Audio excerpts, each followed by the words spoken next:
Here's your host, Alex Garrett. Let's just call this one When a Tweet Becomes a Podcast. I've kind of developed that series.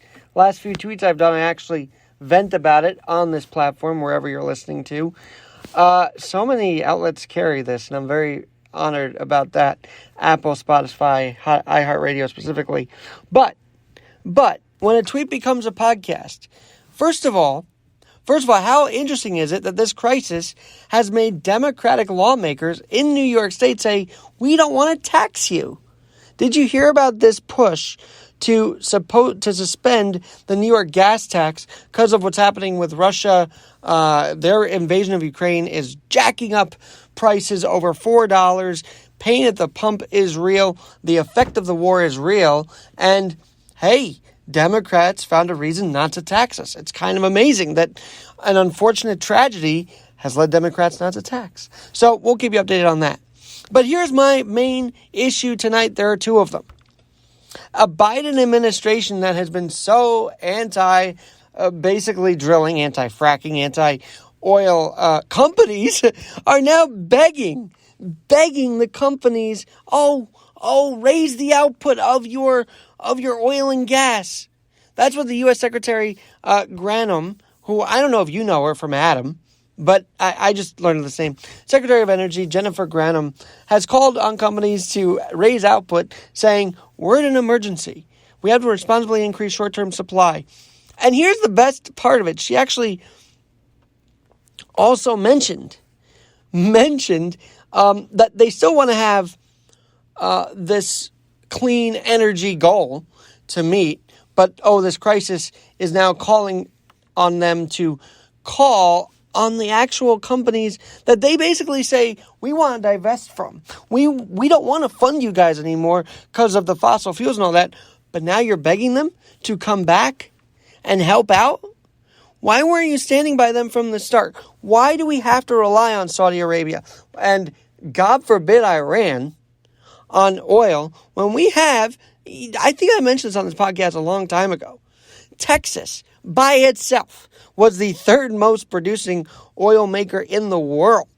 Not just the country, where they're probably first, obviously, but in the world, they were third. And now we are begging companies to again produce oil. My point on this is you should have just maybe worked better with the companies before going all against them. Now you're begging for them to help. It's hilarious to me that they found themselves in this situation when they could have just eased into clean energy a little more, but while maintaining a good relationship. That's the point. They don't have a good relationship with the oil companies now. So it's hilarious that they're now begging them to raise the output, which, as one of the radio hosts around here says, maybe by September, all these Democratic talking points are going to revert, meaning they will want to divest again. They will want COVID to be a highlight again. But for now, they're saying all this stuff because it is an election year. But for the Biden administration to be begging is quite remarkable. And someone said, are they going to listen to her? Well, I don't know. I do know that the Dow is somehow up, but and oil was about a 10% downward, going down 10%, I believe I read on CNBC. The current national average is $3.73 per gallon, according to AAA, by the way, and that's probably going to go up because I don't know. We're at $4.19 in Jersey, the place where everybody lined up because gas in New York was so expensive. Now even Jersey is expensive. That's how bad this is, people. And the inflation, the war, and whatnot, I also think it's relationships that have led to this. You're telling them not to produce when things are good. Basically is what you've told them the last year and a half. Now when you need them the most, you're telling them, raise the output. You should just left it where it was because we wouldn't be in this freaking mess to begin with. But now, the other thing I've been ranting about on all my platforms today is the idea that Coca-Cola and McDonald's and Pepsi and all these corporations are now leaving Russia. Now they're leaving Russia. Not when Putin was literally having dissidents thrown off buildings. That was happening. Or just killing them off somehow, some way. No. That's okay. Those immoral activities are okay because the Russian government is somehow in good standing with the world. Now when the Russian people need the jobs the most, when the economy is suffering, you cowards leave Russia because of the groupthink ideal against the government, completely forgetting that the citizenry is suffering. And I hope the fact that these places have left Russia and have cost the economy even more. We all talk about the ruble dropping 30%. Now with these companies leaving, who knows where that goes next. But now you're telling the citizens, you can't work for us anymore because we hate your government. How is that fair to the government which you wanted to do business with clearly while they were committing atrocities in their own nation, for years under Putin? How is this now happening because of the groupthink pressure? It's cowardly. Those who stayed in Russia and wanted to help the people who are losing money because their government's being a complete tyrant and doing things that, yes, the Russian people don't want. They don't want Ukraine to be decimated. The young people anyway. It's been tough to get the older generation on board with this because they're believing the media. But just think about what you're doing. McDonald's, Starbucks. Think about the image that you're leaving. You're not being strong. You're not standing up for, against Russia. You are, I guess, economically. But you're not standing up you're not looking strong right now. You're looking weak. Because if you could be there when the atrocities were happening for years, and now all of a sudden the global pressures, you're out, you look awful. You don't look like you're supporting the citizens of Russia. Yes, the Ukrainian citizens need our help 100%.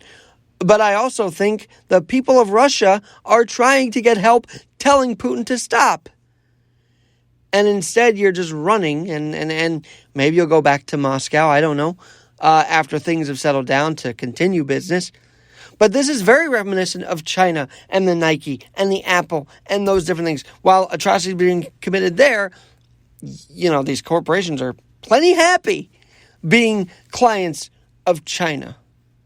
Plenty happy until they do something. Although they're so happy, they've actually said, the Chinese government, no way they could release that virus or cover it up. Well, they covered it up for sure. We don't know if they released it, but they covered it up with the WHO, and the companies still stood by while that was happening.